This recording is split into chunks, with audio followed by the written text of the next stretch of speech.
ढेर हो गया है। अमन साहू को पुलिस ने ढेर किया है। गैंगस्टर अमन साहू का एनकाउंटर हो गया है। पुलिस ने मुठभेड़ में मार गिराया है। वक्त की बड़ी खबर पलामू से आ रही है, जहां गैंगस्टर अमन साहू मुठभेड़ में ढेर हो गया है। अमन साहू रायपुर जेल से झारखंड आ रहा था।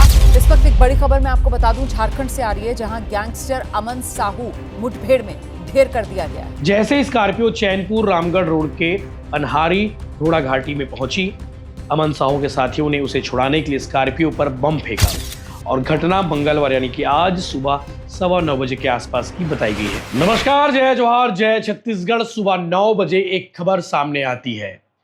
गैंगस्टर अमन साहू, जिसे अमन साहू भी कहते हैं, झारखंड का कुख्यात आरोपी था, गैंगस्टर था, रायपुर जेल में बंद था और रायपुर से उसे लेकर जाया जा रहा था झारखंड के रांची।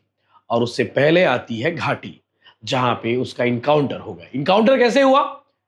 पुलिस की गाड़ी पलटती है। गाड़ी पलटने के बाद गैंगस्टर अमन साहू भागने की फिराक में था और इसी बीच गैंगस्टर अमन साहू के साथ ही जो गाड़ी को पीछा कर रहे थे वो उस गाड़ी पर बम फेंकते हैं ताकि अमन साहू को छुड़ा कर ले जा सके। लेकिन हवलदार के गन को निकालता है और उसके बंदूक से वो हमला करने लगता है और इसी बीच पुलिस की जवाबी फायरिंग होती है और जवाबी फायरिंग में गैंगस्टर अमन साहू मारा जाता है। पूरा एपिसोड क्या है, ये घटना कैसे हुई है, सब कुछ आपको सिलसिलेवार बताते हैं। लेकिन आपको मालूम होगा, गैंगस्टर अमन साहू को लेकर पिछले कुछ दिनों से सुर्खियां खूब थी। गैंगस्टर अमन साहू ने खुद को लॉरेंस बिश्नोई गैंग का सदस्य बताया था और इसके अलावा छत्तीसगढ़ और मध्य प्रदेश और झारखंड का काम देखने की बात भी सामने आई थी कि गैंगस्टर अमन साहू इन 3 स्टेट का काम गैंगस्टर लॉरेंस बिश्नोई के लिए करता है। ऐसी खबर थी, हल्ला था। हालांकि इसकी पुष्टि किसी ने नहीं की। बाद में रायपुर के तत्कालीन एसएसपी संतोष सिंह ने कहा था कि गैंगस्टर लॉरेंस बिश्नोई से गैंगस्टर अमन साहू का कोई संबंध नहीं है।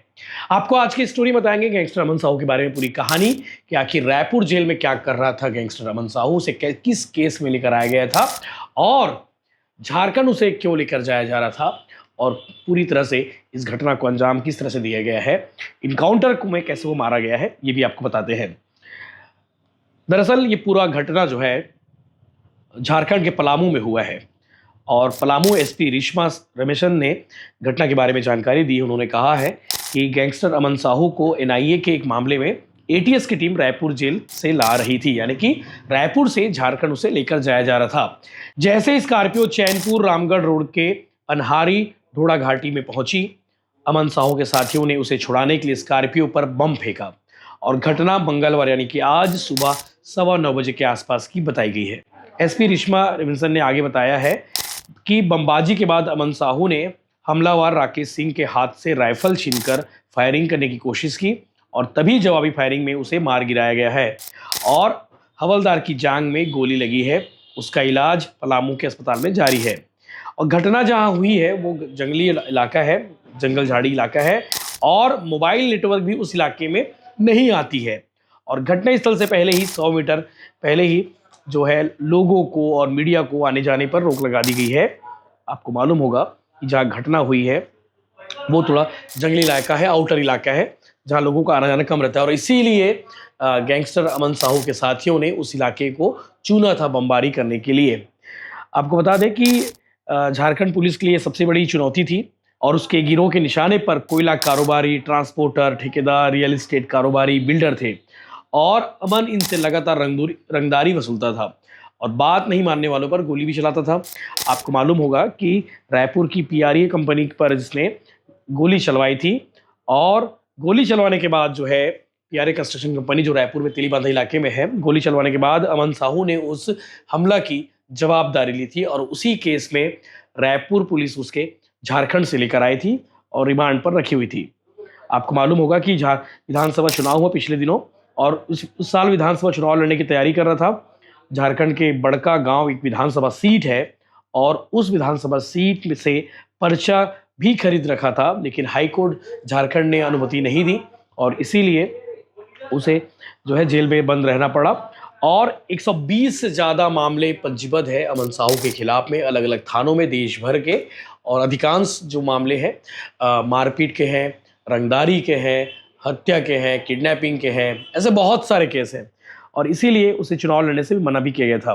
14 अक्टूबर को ही रायपुर लेकर आई थी पुलिस, आपको मालूम होगा, आपने वीडियो देखा होगा, जो स्क्रीन पर वीडियो देख पा रहे हैं ये 14 अक्टूबर के वीडियो है।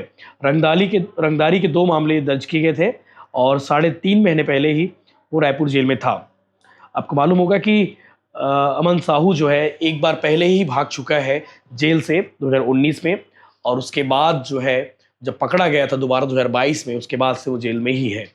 और अमन साहू के ऊपर ये भी आरोप था कि अमन साहू जो है जेल में रहकर पूरे नेटवर्क को ऑपरेट भी करता था। तो बहुत सारी खबरें आगे आप देखेंगे इस विषय को लेकर लगातार अपडेट्स। लेकिन आपको मालूम होगा कि 8 नवंबर को भिलाई में गैंगस्टर अमित जोश को इनकाउंटर में मारा गया था और उसके बाद आज यानी कि 11 मार्च 2025 को एक और इनकाउंटर की खबर आपको सुननी और देखने पड़ रही है।